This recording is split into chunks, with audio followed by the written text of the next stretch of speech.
ख्रिस्ताठाई माझ्या प्रिय बंधू भगिनींनो, आपण संदेष्टाविषयी ऐकलेलं आहे. संदेष्टा जो सत्य सांगतो, संदेष्टा जो रहस्याविषयी सांगतो. आणि कधीकधी संदेष्टाला आपल्या गावामध्ये सन्मान नसतो असे प्रभू येशू ख्रिस्त सांगत आहे. आजच्या शुभवर्तमानात आपण ऐकत आहोत की येशूने अनेक असे चमत्कार केले.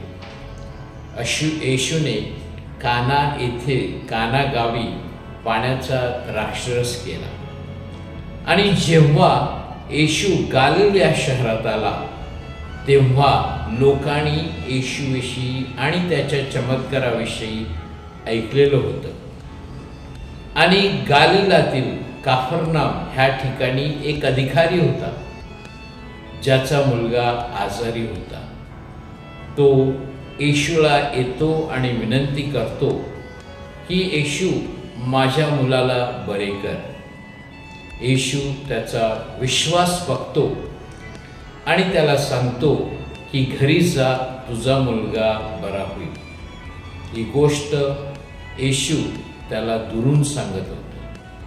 येशूने अनेक चमत्कार स्पर्श करून केले, परंतु हा चमत्कार येशूने दूरवरून केला. होय माझ्या प्रिय बंधू भगिनींनो, अधिकाराचा विश्वास खरा ठरला आणि त्याचा मुलगा बरा झाला. ह्या प्रायश्चित काळात आपणही आपला विश्वास अधिकाराप्रमाणे मजबूत करण्याचा प्रयत्न करूया.